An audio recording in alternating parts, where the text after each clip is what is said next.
sieste est un moment de pause qui n'est pas de tout repos. Préparer le local, installer les matelas, coucher les enfants et tout ranger comporte son lot de défis.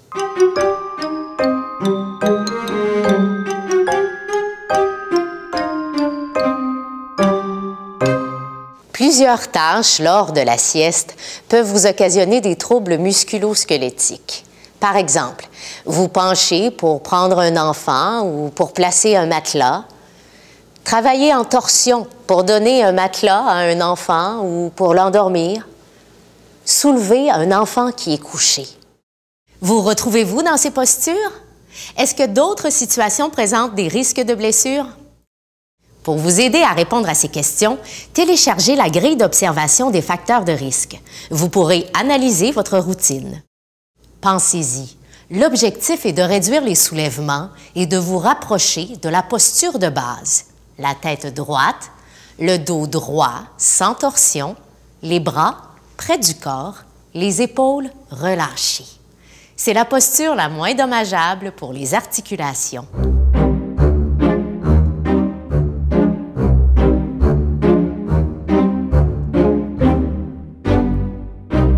Maintenant, projetons-nous à l'heure de la sieste.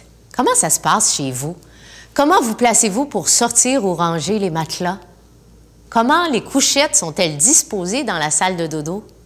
Devez-vous déplacer les meubles pour installer les matelas dans le local des grands? Faites-vous participer les enfants? Vous sentez-vous pressé par le temps? Est-ce que les délais entre les routines permettent le bon déroulement des tâches? Faites une analyse de la routine de la sieste. Pour vous aider à relever les difficultés, téléchargez la grille du processus de résolution de problèmes.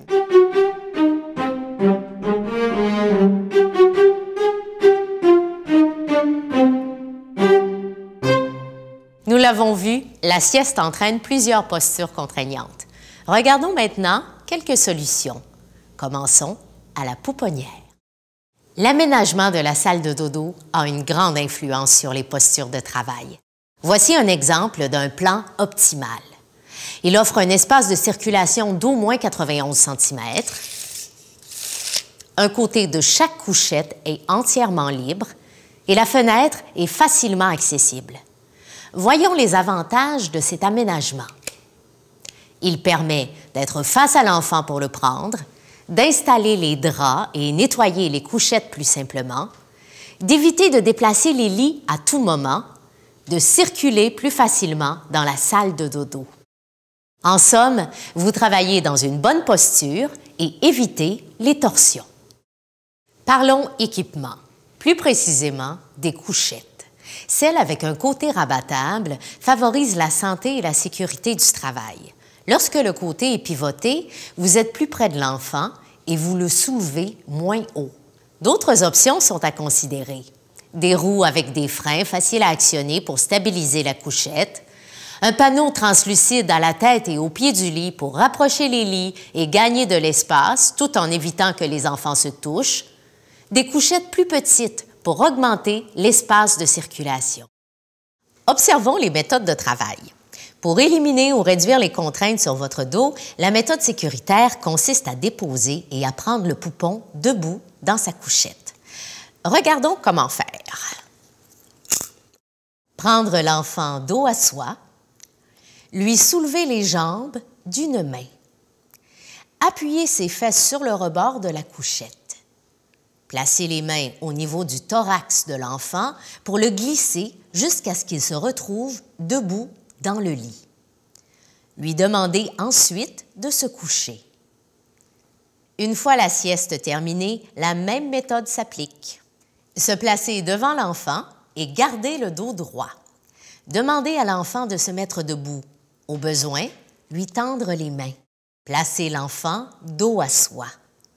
Le soulever jusqu'à ce que ses fesses s'appuient légèrement sur le rebord de la couchette et le glisser vers soi. Un petit truc. Laissez le côté rabattable abaissé. Ainsi, lorsque vous reviendrez avec l'enfant dans vos bras pour la prochaine sieste, cette étape sera déjà réalisée. Selon vous, quels sont les avantages de cette méthode? Vous levez l'enfant moins haut pour le passer par-dessus le côté du lit. Regardez la différence sur ces deux photos. Vous réduisez aussi votre effort en appuyant l'enfant sur le rebord de la couchette. Et vous pouvez le déposer dans la couchette sans même vous pencher. Que le côté de la couchette soit rabattable ou fixe, mettez cette méthode en pratique le plus tôt possible. Ça vaut le coup. Continuons avec quelques conseils pour changer les draps et nettoyer les couchettes. Pour relever le matelas, au lieu de vous pencher au-dessus de la couchette, prenez le temps de bien vous accroupir et saisissez-le par l'extérieur. Pour éviter les torsions, travaillez toujours devant vous. Utilisez les rebords de la couchette pour appuyer le matelas, le glisser ou le pivoter. Ça vous évitera de le soulever. Et au besoin, déplacez-vous autour de la couchette pour éviter de vous étirer. Maintenant, question piège. Doit-on endormir les enfants avant de les coucher? Non, il faut éviter cette pratique. Endormir un enfant vous oblige à le déposer couché au fond de la couchette. Les contraintes subies par le dos sont 10 fois plus élevées qu'en tenant le bébé près de vous. Et lorsque les enfants sont installés dans leur lit, faut-il toujours les caresser pour les endormir? Non, ce n'est sûrement pas nécessaire avec chacun. Mais si vous devez le faire, prenez le temps d'abaisser le côté pivotant de la couchette et de vous asseoir à une hauteur qui permet de passer votre bras sans contrainte. Chez les tout-petits, vous pouvez intégrer graduellement l'habitude de s'endormir seul. Discutez avec les parents des pratiques de sommeil mises en place au service de garde.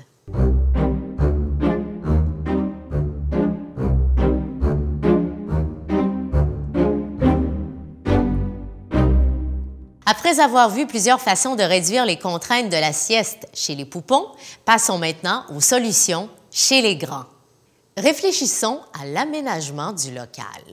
Souvenez-vous que la préparation de la sieste ne doit pas devenir une corvée.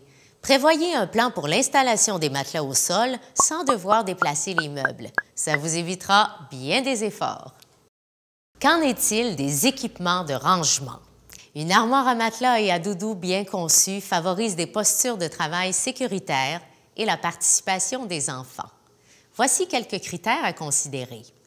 L'éducatrice doit avoir accès au matelas sans se pencher ni s'étirer. Le rangement est conçu de façon à glisser et pivoter les matelas sur le bord de l'armoire, ce qui réduit le nombre de soulèvements.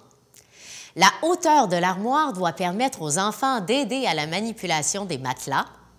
Les doudous sont rangés dans des espaces individuels pour la prévention des infections et elles sont accessibles aux enfants.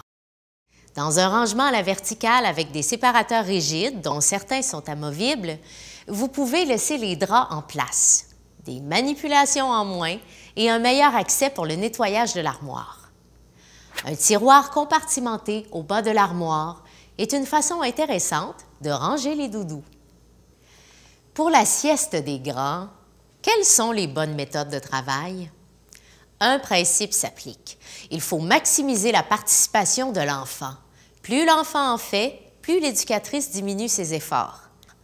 Si vous devez aider les enfants, adoptez une bonne posture. Pour entrer et sortir les matelas de l'armoire, déplacez vos pieds pour éviter les torsions du dos. Tenez le matelas près de vous pour éviter de vous étirer. Laissez glisser les matelas au sol plutôt que de vous pencher pour les déposer. Appuyez-vous et pliez les genoux pour les ramasser. Restez debout pour mettre les draps, une extrémité à la fois. Pendant la sieste, pour assurer un enfant ou l'aider à s'endormir, asseyez-vous sur la chaisière, le dos bien appuyé et les bras rapprochés du corps. Finalement, pour le nettoyage des matelas, déposez-les sur un comptoir au lieu de vous pencher.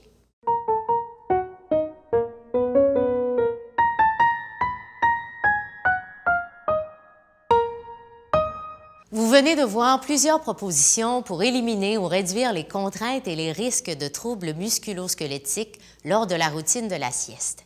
Elles visent autant l'aménagement, les équipements que les méthodes de travail. Réfléchissez aussi à la possibilité de modifier l'horaire et les pratiques organisationnelles. Discutez en équipe et avec la direction des changements possibles. Certaines solutions sont peut-être déjà en place dans votre service de garde. Explorez-en d'autres. Surtout, n'hésitez pas à faire appel à l'ASTAS pour vos projets de prévention. Maintenant, à vous de jouer.